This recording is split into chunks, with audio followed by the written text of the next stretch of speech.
ಕೆಲಸ ಮಾಡಿದ್ರೆ ಅರಣ್ಯಾಧಿಕಾರಿ ಏಡುಕೊಂಡಲರಂತೆ ಧೈರ್ಯವಾಗಿ ಮಾಡಿ ಎಂದೇಳಿದ ಜಿಲ್ಲಾಧಿಕಾರಿ ಅಕ್ರಂ ಪಾಷಾ ಅವರು.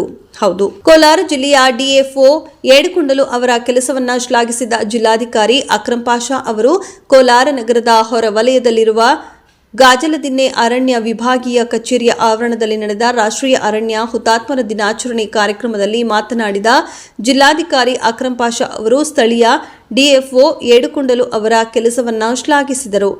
ಡಿಎಫ್ಒ ಅವರು ಕೋಲಾರ ಜಿಲ್ಲೆಯಲ್ಲಿ ಸಾವಿರಾರು ಕೋಟಿ ಬೆಲೆ ಬಾಳುವ ಸುಮಾರು 2850 ಎಕರೆಗಳಷ್ಟು ಅರಣ್ಯ ಭೂಮಿ ಒತ್ತುವರಿಯನ್ನು ತೆರವುಗೊಳಿಸಿರುವುದು ಇತಿಹಾಸದಲ್ಲೇ ದೊಡ್ಡ ಮಟ್ಟದ ದಾಖಲೆಯಾಗಿದ್ದು, ಅವರ ಧೈರ್ಯವನ್ನ ಮೆಚ್ಚಲೇಬೇಕೆಂದರು. ಇನ್ನು ಇವರಂತೆ ಯಾವುದೇ ಅಧಿಕಾರಿ ಇರಲಿ, ಯಾವುದೇ ವ್ಯಕ್ತಿಯ ಭಯ ಮತ್ತು ಒತ್ತಡಕ್ಕೆ ಮಣಿಯದೆ ಪ್ರಾಮಾಣಿಕವಾಗಿ ತಮ್ಮ ಕೆಲಸವನ್ನ ಮುಂದುವರೆಸಲು ಜಿಲ್ಲಾಡಳಿತ ಸಂಪೂರ್ಣ ಸಹಕಾರ ನೀಡಲಾಗುತ್ತಿದೆ ಎಂದು ತಿಳಿಸಿದರು. ಇನ್ನು ಸಮಾರಂಭದಲ್ಲಿ ಜಿಲ್ಲೆಯ ಎಲ್ಲ ಅಧಿಕಾರಿಗಳು ಹಾಗೂ ಜಿಲ್ಲಾ ರಕ್ಷಣಾಧಿಕಾರಿ ನಿಖಿಲ್ ಅವರು ಉಪಸ್ಥಿತರಿದ್ದರು. ಇವತ್ತು ಹುತಾತ್ಮರ ದಿನಾಚರಣೆ ಎಂದು ಶ್ರದ್ಧಾಂಜಲಿಯನ್ನು ಕೊಡ್ತಾ ಇದ್ದೀವಿ.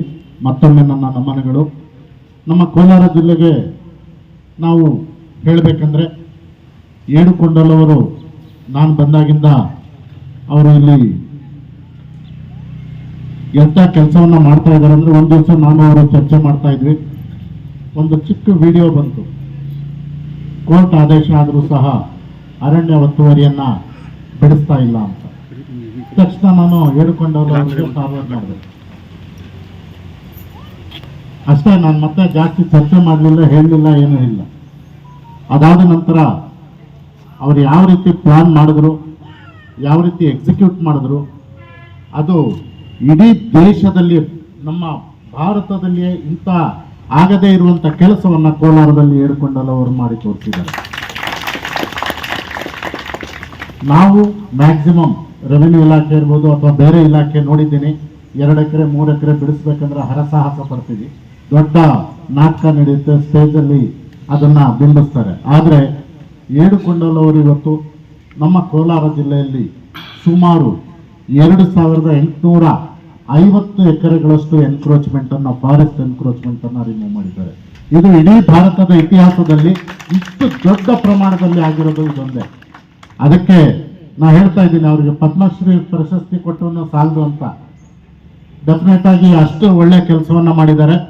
ಇವತ್ತು ಇಡೀ ಭಾರತದಲ್ಲಿ ಇಷ್ಟು ಪ್ರಮಾಣದ ಸರ್ಕಾರಿ ಆಸ್ತಿಯನ್ನ, ನಮ್ಮ ಸರ್ಕಾರಿ ಭೂಮಿಯನ್ನ, ಅರಣ್ಯವನ್ನ ರಕ್ಷಿಸುವುದರಲ್ಲಿ, ಅರಣ್ಯ ಬೆಳೆಸುವುದರಲ್ಲಿ ಅವರ ಪಾತ್ರ ತುಂಬಾ ದೊಡ್ಡದಾಗಿದೆ. ಮತ್ತೆ ಇದಕ್ಕೆ ಕೆಚ್ಚದೆ ಬೇಕು, ಧೈರ್ಯ ಬೇಕು. ಅವರಲ್ಲಿ ನನಗೆ ಊಹೆ ಮಾಡಿದಷ್ಟು ಆ ಧೈರ್ಯ ಅವರಲ್ಲಿ ಇದೆ.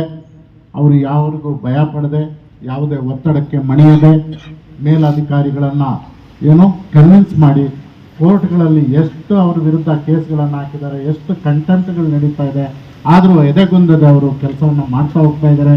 ಅವರ ಒಂದೇ ಉದ್ದೇಶ, ಎಸ್ಪೆಷಲಿ ಅವರ ಕಮಿಟ್ಮೆಂಟ್ ಏನಿದೆ, ಇಡೀ ರಾಷ್ಟ್ರಕ್ಕೆ ಅನುಕರಣೀಯ ಅಂತ ನಾವು ಹೇಳ್ಬೋದು. ನಾನು ಯಾವಾಗಲೂ ಅವ್ರಿಗೆ ಸಿವಿಲ್ ಡ್ರೆಸ್ಸಲ್ಲಿ ನೋಡೇ ಇಲ್ಲ.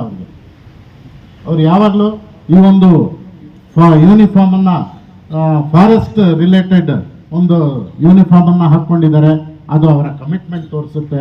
ಮತ್ತು ಯಾವುದೇ ರೀತಿಯಾದಂಥ ನಾನ್ಸೆನ್ಸ್ ಆಗಲಿ, ನ್ಯೂಸೆನ್ಸ್ ಆಗಲಿ ಕ್ರಿಯೇಟ್ ಮಾಡದೆ, ತುಂಬ ಅಚ್ಚುಕಟ್ಟಾಗಿ, ಯಾರಿಗೂ ಒಂದು ಪ್ರತ್ಯುತ್ತರ ಕೊಡದೆ, ಎಷ್ಟು ಮಾತನಾಡಬೇಕು ಅಷ್ಟೇ ಮಾತನಾಡ್ತಾರೆ, ಏನು ಮಾತನಾಡಬೇಕು ಅಷ್ಟನ್ನೇ ಮಾತನಾಡ್ತಾರೆ, ಏನು ಕೆಲಸ ಮಾಡಬೇಕು ಅದಕ್ಕಿಂತ ನಿರೀಕ್ಷೆಗಿಂತ ಹೆಚ್ಚು ಕೆಲಸವನ್ನು ಮಾಡ್ತಾ ಇದ್ದಾರೆ. ಇವತ್ತು ಏನಾದರೂ ನಮ್ಮ ರಾಷ್ಟ್ರದಲ್ಲಿ ರೆಕಗ್ನೈಸ್ ಮಾಡಬೇಕು ಸೇವೆ ಅಂದರೆ ನಮ್ಮ ಏಡುಕೊಂಡಲವರ ಸೇವೆಯನ್ನು ರೆಕಗ್ನೈಸ್ ಮಾಡಬೇಕಾಗುತ್ತೆ ಇಲಾಖೆ. ಸೊ ಇಂಥ ಸಂದರ್ಭದಲ್ಲಿ ನಾವು ಈ ಒಂದು ಎನ್ಕ್ರೋಚ್ಮೆಂಟ್ ರಿಮೂವಲ್ಲಿ ಜಿಲ್ಲಾಡಳಿತ ಮತ್ತು ನಮ್ಮ SP ಅವರು, ನಮ್ಮ ಹಿಂದೆ ಇದ್ದಂಥ SP ಅವರು ಮತ್ತು ಈಗಿರುವಂಥ SP ಅವರು, ನಾವು ಅವರ ಬೆನ್ನಿಗೆ ನಿಂತಿದ್ದೀವಿ. ಸರ್ಕಾರಿ ಆಸ್ತಿಯನ್ನು ರಕ್ಷಣೆ ಮಾಡುವುದರಲ್ಲಿ ನಾವು ಹಿಂಜರಿಯುವುದಿಲ್ಲ. ಸರ್ಕಾರದ ಮತ್ತು ಅರಣ್ಯ ಇಲಾಖೆಯ ಒಂದು ಏನು ಸಂಪತ್ತಿದೆ ಇದು ನಾವು ಉಳಿಸಬೇಕು. ಕಾರಣ ನಾವಿವತ್ತು ಅನುಭವಿಸ್ತಾ ಇದ್ದೀವಿ, ಎಷ್ಟು ಗ್ರೀನರಿ ಇದೆ, ನಮಗೆ ಎಷ್ಟು ಒಳ್ಳೆ ವಾತಾವರಣ ಕೊಡ್ತಾ ಇದೆ. ಮುಂದಿನ ಪೀಳಿಗೆಗೆ ನಾವು ಬಿಟ್ಟು ಹೋಗ್ಬೇಕಾಗುತ್ತೆ. ಏಕೆಂದರೆ ನಮ್ಮಲ್ಲಿ ಇರುವಂಥ ಕೊರತೆಯನ್ನು ನಾವು ನೀಗಿಸಬೇಕಾದ್ರೆ ನಾವು ಇದನ್ನು ಅರಣ್ಯವನ್ನು ರಕ್ಷಿಸಬೇಕು. ಇಲ್ಲಾಂದ್ರೆ ಒಂದು ದಿವಸ ಈ ಒಂದು ನೋಡ್ತಾ ಇದ್ದೀರಾ ಗ್ಲೋಬಲ್ ವಾರ್ಮಿಂಗ್, ಬೇರೆ ಬೇರೆ ವಿಚಾರಗಳನ್ನು ನಾವು ಕೇಳ್ತಾ ಇದ್ದೀವಿ. ಸೊ ಇದರಿಂದ ನಾವು ಹೊರಗಡೆ ಬರಬೇಕಂದ್ರೆ ಅರಣ್ಯವನ್ನು ನಾವು ರಕ್ಷಣೆ ಮಾಡಬೇಕಾಗುತ್ತೆ. ಈ ಕಾರ್ಯದಲ್ಲಿ ನಮ್ಮ ಕೋಲಾರ ಜಿಲ್ಲೆ ಇಡೀ ದೇಶದಲ್ಲಿ ಮುಂಚೂಣಿಯಲ್ಲಿದೆ. ಇದು ತುಂಬ ಹೆಮ್ಮೆಯ ವಿಷಯ ಅಂತ ಹೇಳಿ ಕೇವಲ ಏಡುಕೊಂಡಲ್ಲ, ಅವರ ಎಂಟೈರ್ ಟೀಮ್ ಇವತ್ತು ಈ ಕೆಲಸವನ್ನು ಮಾಡ್ತಾ ಇದೆ. ಮತ್ತೊಮ್ಮೆ ನಿಮ್ಮೆಲ್ಲರಿಗೂ ಅಭಿನಂದನೆ.